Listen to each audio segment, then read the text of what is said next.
Hey everyone, Jedi Mike here, and welcome back to another review. This is going to be a review for a new film, Transformers 1. This is coming out in September 20th. And guys, I'm going to tell you, this is my non-spoiler review, by the way, but I just want to tell you, just off rip, I was not expecting to love this film as much as I did.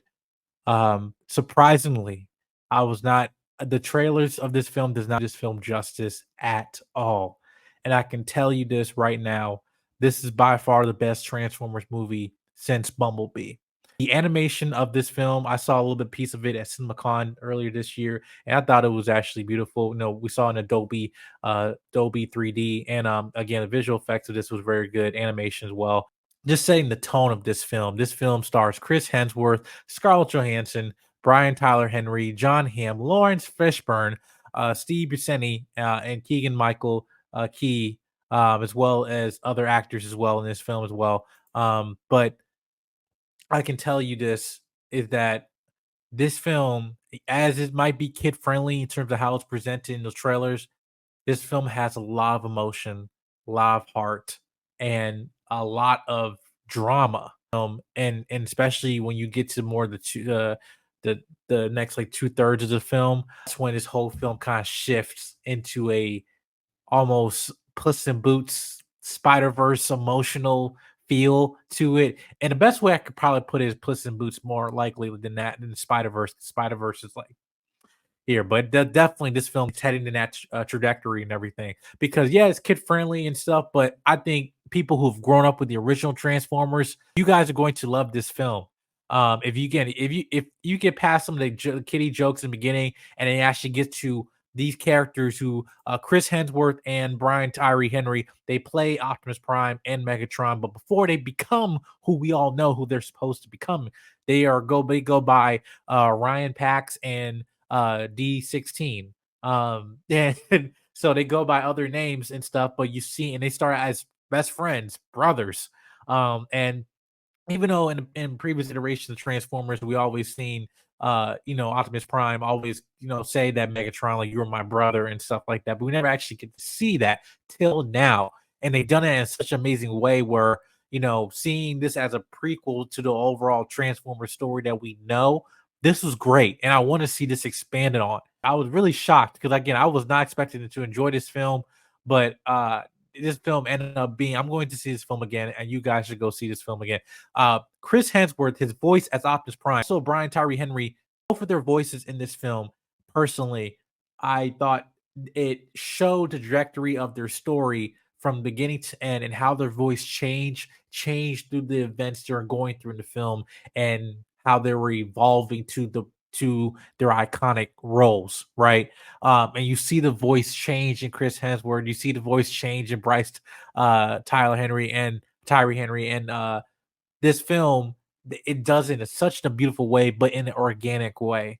In a way where it's like, oh, okay, we see, yeah, her, you can become Optimus Prime, you're gonna come, but the way they do it, it just became it.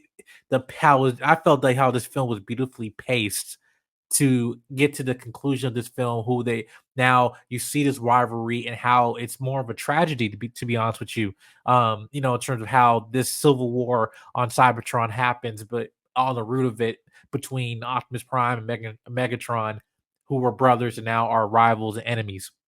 Um, and I think it just shows the trajectory of these people who sometimes are friends. We grow, we evolve, become different people through these circumstances. You have Orion Pax or Optimus Prime, who is not the strong leader in the beginning that we thought he is, but he is adventurous, is outgoing, breaking the rules and stuff. But yeah, Megatron is more disciplined, more sticking to the rules and everything, but also definitely has a vengeance, have a vendetta when certain story point is presented and everything. He has certain devotion. Mind is set close into this, and nobody, I mean, nobody's going to get in my way. No one.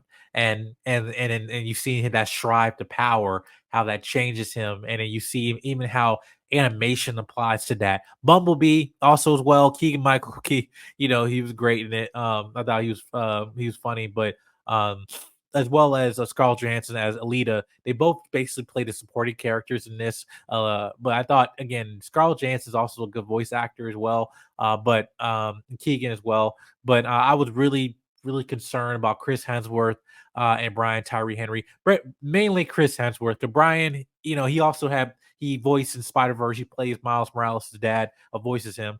So it's like he this is his realm. He's not foreign to this. But with Chris Hemsworth, I was like, okay, yes, you hear Chris Hemsworth, but I'm like, all right, please don't make this in type of Thor iteration or something like that. Like, but it actually end up paying off at the end. And I give him his commend him in terms of his capability as an actor to how he was using his voice to honor the legacy of the original voice actor for Optimus Prime, but at the same time, he still made this character his own in this film.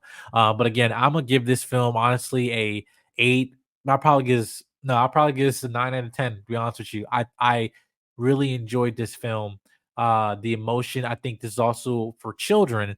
This is a good film just to watch, in terms of a person of kids, learning, becoming who they are, learning about friendship, the challenges of friendship, challenge of destiny and purpose, going beyond, being more than than meets the eye.